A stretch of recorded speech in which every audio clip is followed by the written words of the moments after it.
Y estamos a esta hora ya con el licenciado Rubén Lema. Él es presidente de la Unión Nacional de Educadores Núcleo de El Azuay. Licenciado Lema, muy buenos días. Gracias por acompañarnos. Pues nos gustaría conocer cuál es la situación frente a la medida. Hay inquietud de conocer si la medida ha sido ya levantada a propósito de la respuesta de la Corte Constitucional, que ha anunciado ya la fecha, el día 12 de mayo, cuando analizarán este pedido de los docentes precisamente para analizar el tema de la equiparación salarial. Bienvenido. Señor Lema, me parece que tenemos apagado su micrófono, no le estamos escuchando. Muchísimas gracias por el espacio. Un saludo cordial a usted y a la ciudadanía que nos escucha y nos ve a través del medio de comunicación.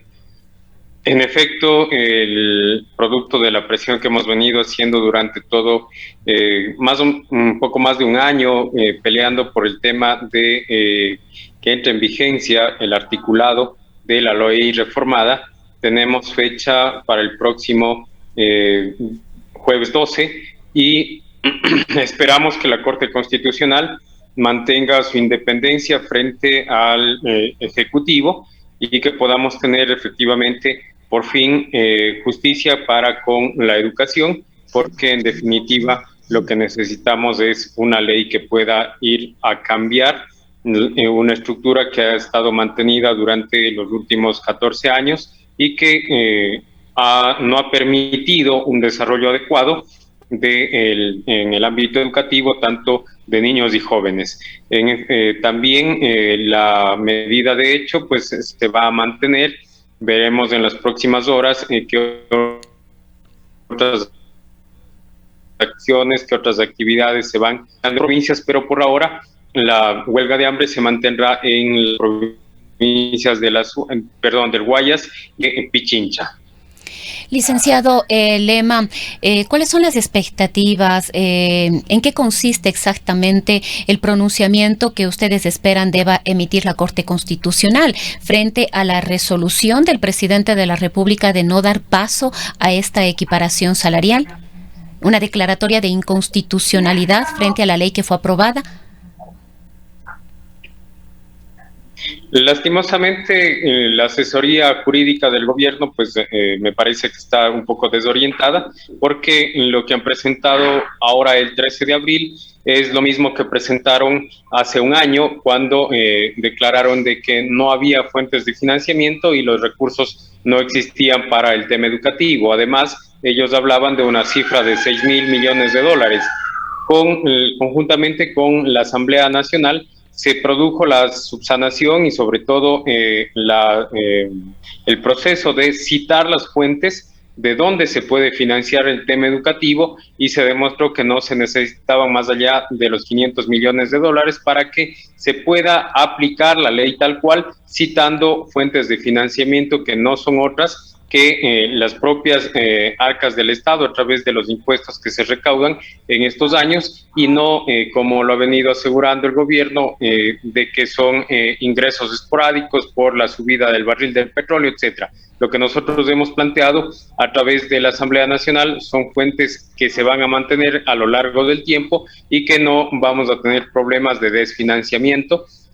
En esas condiciones, ahora a la Corte Constitucional le toca en la audiencia pública recibir efectivamente a las partes, en este caso Asamblea Nacional y los amicus curiae que se han planteado, hasta que se puedan, o más bien escuchar todos estos elementos y poder dar un fallo. Esperamos que ese fallo sea con total independencia, con total neutralidad, como debe ser la Corte Constitucional, y que no vaya a ser una sede más del gobierno del señor presidente Guillermo Lasso, porque en efecto pues quedaríamos nuevamente en total desamparo con respecto a los temas legales, porque últimamente se ha venido viendo de cómo se maneja la ley al antojo de quien de pronto está en el poder, y eso no sería sano para el país. En caso de no ser favorable la respuesta de la Corte Constitucional, la resolución que tomarían ustedes es continuar con la medida de hecho, con esta huelga de hambre, quizás radicalizarla en en otras localidades del territorio nacional.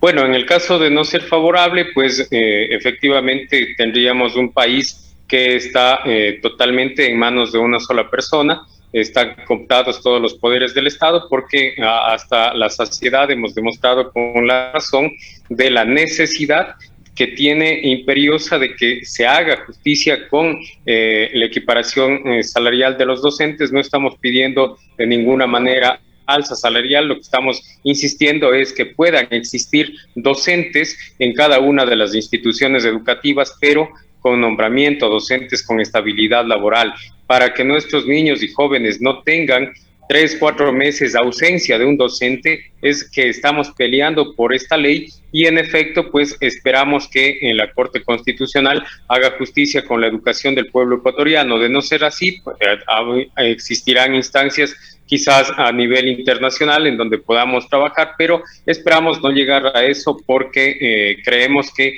es momento de que se haga una inversión en educación, de que se dé un giro en cuanto al tema educativo y que podamos trabajar en mejores condiciones para sacarla adelante al país. Ese es nuestro objetivo. Es principalmente el bienestar de la población estudiantil, el bienestar del pueblo ecuatoriano. Licenciado Lema, definitivamente una huelga de hambre es una medida radical que se entendería debe tomarse ya en última instancia, luego de haber agotado cualquier otra posibilidad de diálogo, de encuentro, de negociación. ¿Ustedes consideran que ya han agotado en el país todas estas posibilidades para llegar a tomar una medida tan drástica como es una huelga de hambre, que en su momento podría inclusive llegar a poner en riesgo la vida de los compañeros? Lastimosamente, el 13 de abril, Día del Maestro Ecuatoriano, el gobierno no quiso entablar un diálogo porque intentó imponer una agenda propia, agenda en la cual o mediante la cual se están vulnerando los derechos de nuestros niños y jóvenes al implantar un proceso de reestructuración de horas clase en el cual se eliminan o se quitan la carga horaria de matemática, de lengua y literatura, lo cual va a hacer un proceso de precarización más aún de la educación de lo que ya está en este momento. Y pues por esa razón no pudimos continuar en esa mesa de trabajo. De allí hemos venido insistiendo en que efectivamente podamos trabajar de manera conjunta en donde las dos partes podamos llegar a acuerdos. Lastimosamente, a lo largo de este año no se ha podido hacer, no se ha podido cumplir con ese objetivo de llegar a acuerdos con el gobierno, porque la política que ellos mantienen es efectivamente de ir encareciendo la educación del pueblo ecuatoriano con medidas como las de quitar docentes de cultura física, de inglés en los niveles de educación básica. Entonces, en esas condiciones no podemos entablar un diálogo. Es importante que hoy la Corte Constitucional pueda dar un paso hacia adelante en la educación del país y con eso pues entraremos en otras condiciones a un trabajo de sacar adelante el sistema educativo como lo hemos venido haciendo en los últimos años. Los docentes, los padres de familia, hemos sido quienes hemos sostenido el sistema educativo público y ahora le toca al gobierno, ahora le toca hacer justicia a la Corte Constitucional.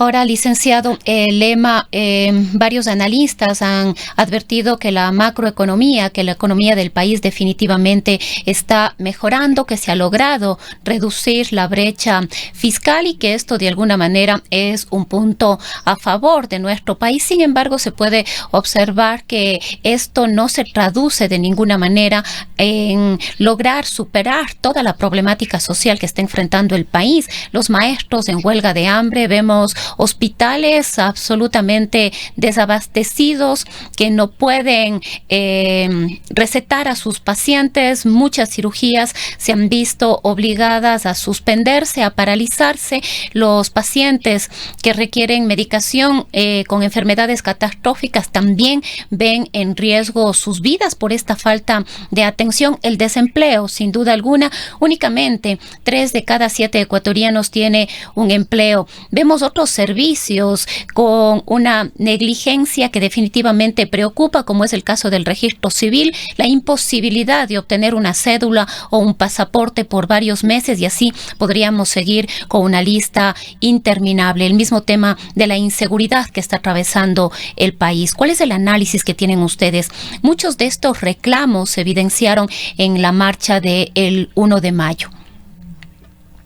Efectivamente, tal cual lo planteamos en el 1 de mayo, si bien es cierto, usted ha hablado de la recuperación económica del país, pero esa recuperación económica, el dinero producto de esa recuperación está yendo a los bolsillos de los mismos de siempre, que han estado en el gobierno los últimos 14, los últimos 20 años, y producto de un proceso hoy incluso, podríamos, si cabe el término, hablar de mafioso dentro de la administración del Estado, porque efectivamente hemos visto cómo la justicia actúa para unos en menos de 1 hora y media y están excarcelados, y para otros, lastimosamente, que no tenemos recursos económicos, podemos morir dentro de las cárceles producto de la propia violencia que se genera dentro del sistema.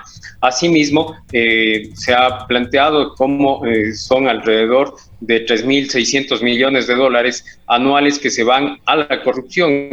Eso significa que son 10.000 millones de dólares diarios que se traducen en la imposibilidad de que nuestros hijos tengan un docente en el aula de clases. Eso se traduce en la imposibilidad de que exista una seguridad para cada uno de nosotros que transitamos por las ciudades en el país. Lastimosamente, mientras no se cierre, mientras no se corte con este tipo de mafias, con este tipo de corrupción que debe iniciar puertas adentro desde casa, pero que es necesario también que existan los ejemplos desde la administración y desde el propio presidente de la República. No tendremos recursos, podremos trabajar las 24 horas del día como lo pretenden hacer hoy por hoy con el Código del Trabajo, como lo pretenden hacer con las leyes que vulneran los derechos de los obreros, pero lastimosamente como pueblo no progresaremos, porque el dinero producto del trabajo de miles de millones de ecuatorianos finalmente va a parar en manos de unos pocos. Es momento de analizar el reparto de la riqueza del país, y ese reparto tiene que comenzar por los elementos básicos. Garantizar salud y educación para el pueblo ecuatoriano no es gasto público, es inversión para una sociedad que necesita enfrentarse a los nuevos desafíos de la pospandemia. Bien, queremos agradecerle, licenciado Lema, por habernos acompañado esta mañana. Muchísimas gracias a ustedes. Un saludo cordial a la ciudadanía. Ha sido el licenciado Rubén Lema, presidente de la Unión Nacional de Educadores Núcleo de la SUAY.